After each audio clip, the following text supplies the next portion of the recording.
In 1961, two teenage brothers in Italy built a homemade radio station in their backyard, trying to pick up signals, and eventually they found one, but what they heard still traumatizes them to this day. Today's story covers the Giudica Cordiglia brothers, the strange recordings they say they captured during the early years of the space race, and why more than 60 years later, nobody has ever been able to prove or disprove what they claim they heard. This all starts in Turin, Italy, with two brothers named Achille and Giovanni Giudica Cordiglia. Achille was the older one, mechanically minded, obsessed with electronics from a young age. Giovanni was younger, just as curious, and the two of them spent most of their teenage years building radios from spare parts, the kind of hobby that in most households ends with a kid picking up a few local stations and getting bored. That is not what happened here. By the late 1950s, the world had entered the space race, and the brothers became fixated on a single idea. If the Soviet Union and the United States were both launching satellites and spacecraft, then somewhere in the sky, there had to be radio signals coming from them, transmissions meant for ground control, and if you had the right equipment pointed in the right direction at the right time, you might be able to listen in. So that's exactly what they decided to do. Using salvaged military surplus equipment, scrap antennas, and components they bought or traded for piece by piece, the brothers built a functioning satellite tracking station in the Italian countryside, eventually moving it to an abandoned World War II bunker outside the town of Torre Bert, which they converted into a proper listening post. The bunker itself was cold, damp, mostly forgotten by everyone except the two of them, a relic from a different war entirely, now repurposed to listen for something nobody else even knew to look for. They strung together towering homemade antennas, some of them built from old bed springs, wired together with whatever salvaged cable they could find, climbing up onto the bunker's roof at night to adjust the angle by hand, inch by inch, trying to catch a signal that might only be there for a few seconds before it disappeared again. They kept logbooks of everything, frequencies, timestamps, weather conditions, every scrap of detail that might help them make sense of what they were hearing, because at the time, nobody else was doing this work with anywhere near the same dedication. There was no manual for what they were attempting. They were two teenagers essentially inventing their own field of amateur space surveillance, year after year, almost entirely alone. They pointed their antennas at the sky almost every single night. This was not a small operation by the time they were done. It eventually grew large enough that actual scientists and journalists started paying attention to what these two teenagers were managing to pick up, because in October 1957, the brothers became some of the very first people in the Western world to capture and verify the beeping signal of Sputnik 1, the satellite that kicked off the entire space race. That alone made them locally famous, but Sputnik was just the beginning. Over the next several years, the brothers kept listening, night after night, expanding their equipment, refining their technique, picking up transmissions from American and Soviet missions that in some cases hadn't even been publicly announced yet. And somewhere in that process, they say they started picking up something that no official agency on either side of the Iron Curtain has ever confirmed. In 1960, the brothers recorded what they described as labored, irregular breathing, coming through on a frequency in a range consistent with Soviet space transmissions. It wasn't dramatic, it wasn't a scream. It was just breathing strained, uneven, the kind of sound a person makes when their body is working harder than it should have to. The brothers had no way to confirm who or what they were listening to. The Soviet Union at this point in history did not publicly acknowledge failed missions. If something went wrong, it simply didn't happen, as far as the official record was concerned. So a strange breathing pattern, picked up on a frequency nobody outside the USSR was supposed to have access to, was already unsettling enough to make the brothers start keeping more detailed records of everything they captured from that point forward.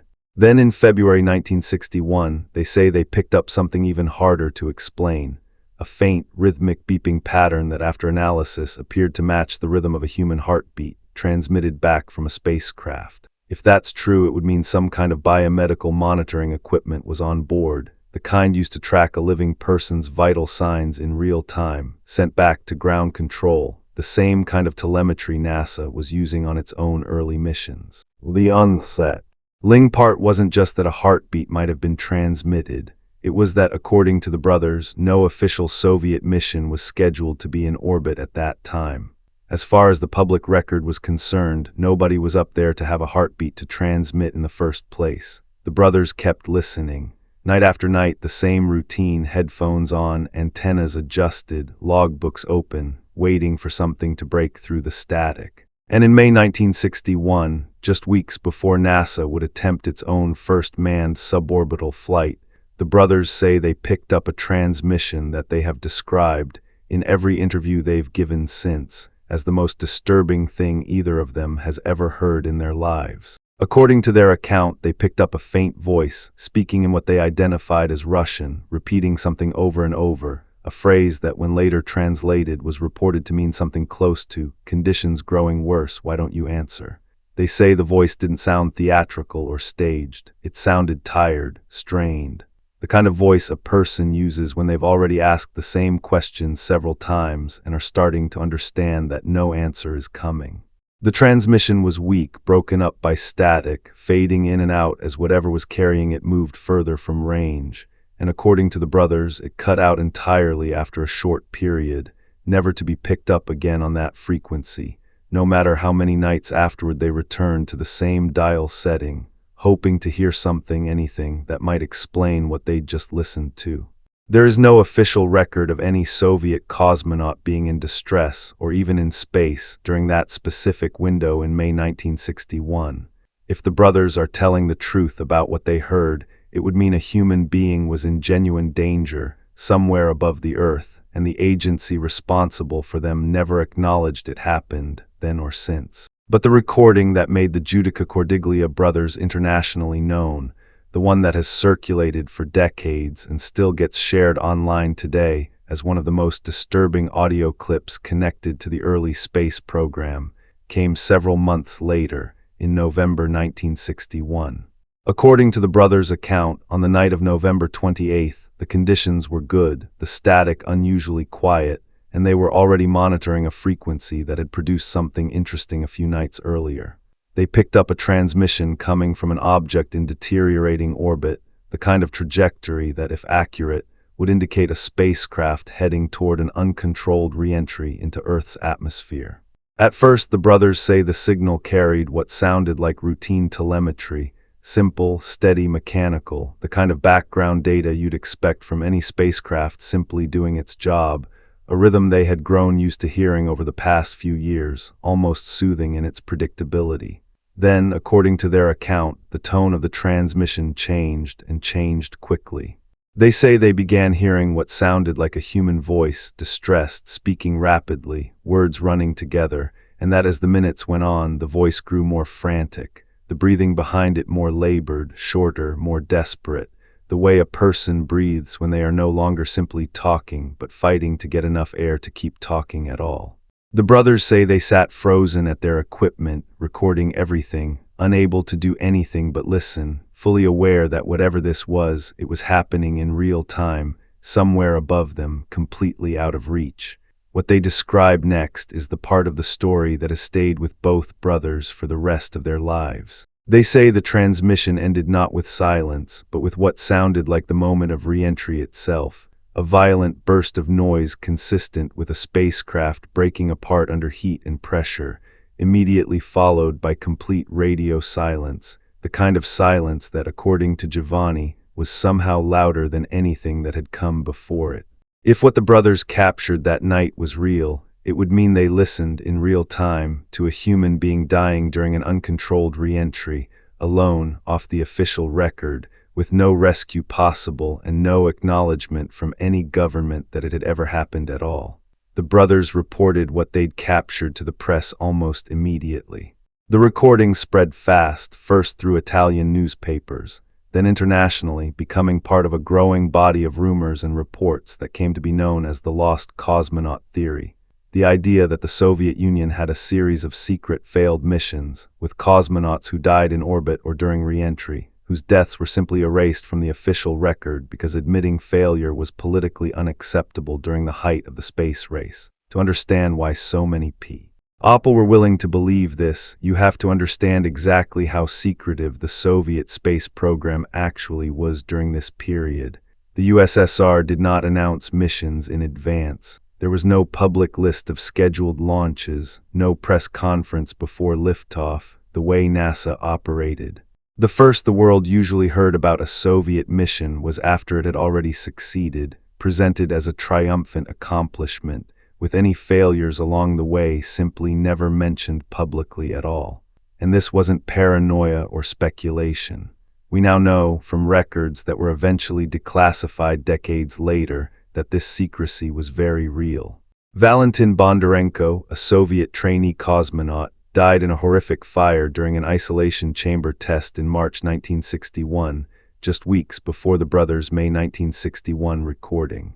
His death was not announced. His name was removed from official cosmonaut records entirely, and the world did not learn what happened to him until more than 20 years later, when the information was finally allowed to surface. If the Soviet Union was willing to completely erase the death of a trainee who died on the ground, in a known, documented accident, witnessed by colleagues, recorded in real medical files that simply vanished from public view, it isn't hard to understand why so many people believed the same government would be willing to erase a death that happened in orbit, somewhere no journalist, no satellite, and no foreign government could ever independently verify. There would be no body to recover, no wreckage to photograph, no grieving family forced into the public eye, just an empty space where a name should have been. The brothers' recordings fed directly into that fear because they offered something almost nobody else could, what sounded like direct, real-time audio evidence of exactly the kind of cover-up everyone already suspected was happening behind closed doors. For years, the story grew, spreading well beyond Italy. Other amateur radio operators across Europe began claiming they too had picked up similar transmissions, though none of them ever produced recordings as detailed or as widely circulated as the ones from Tora Burt. Tabloids ran increasingly dramatic headlines about secret cosmonauts, lost in orbit, their deaths covered up by a government that valued its image more than the truth, each retelling adding a little more certainty than the brothers themselves had ever actually claimed. The Giudica Cordiglia brothers became something close to celebrities in certain circles, interviewed repeatedly over the decades, their recordings replayed again and again on radio programs, in documentaries, and eventually across the internet, each time picking up new listeners who had never heard the story before, and each time leaving those listeners with the same unsettled, lingering question: what if this is real? Western governments, for their part, never officially confirmed any of it. NASA and other Western space agencies, who were monitoring Soviet transmissions through their own far more sophisticated equipment, never publicly corroborated the specific recordings the brothers claimed to have captured.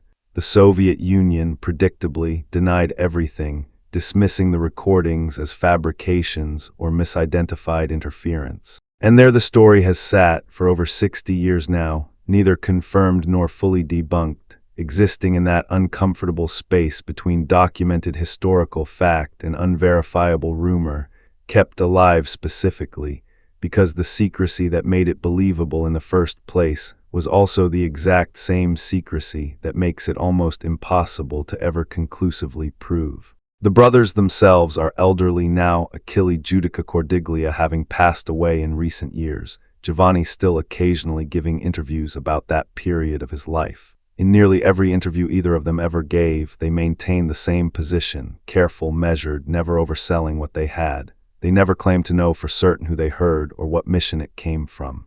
They simply said they listened, they recorded what they heard, and what they heard never left them. Giovanni has described in multiple interviews over the decades that even after everything else in his life, a long career, a family, an entire lifetime lived well beyond that bunker outside Turin, the recordings from those years are still the thing he thinks about most, late at night when he can't sleep, the sound of that voice getting more desperate, and then the silence that came after it. He has said he still sometimes wonders whether there was anything he could have done differently, anyone he could have contacted faster, even though realistically, two teenage boys with a homemade radio in rural Italy had no way to alert anyone in time to change anything at all. That powerlessness, more than the recordings themselves, seems to be the part that has stayed with him the longest, whether or not what the Giudica Cordiglia brothers recorded was a real human being dying in orbit, What isn't up for debate is how deeply this story has embedded itself into the public imagination, and why. It taps directly into something genuinely true about that era of history, that the people running the early space race were operating with almost no transparency, that real human beings really did die during this period in ways that really were hidden from the public for decades, Bondarenko's death being one of several confirmed examples, and that two teenage boys with homemade equipment in their backyard may have stumbled onto evidence of one more, a death that, to this day, has no name attached to it, no official record, and no closure for anyone, including the two brothers who say they were the only ones who ever heard it happen. Somewhere in an archive in Turin, those original recordings still exist, copied and shared so many times over the decades that no one can say for certain which version is closest to the original anymore. And somewhere in the back of an elderly man's mind, on the nights he can't sleep, that same transmission is still playing, exactly as it did the first time, more than 60 years ago, in a cold concrete bunker, with his brother sitting right beside him, both of them too young to understand exactly what they were about to spend the rest of their lives unable to forget.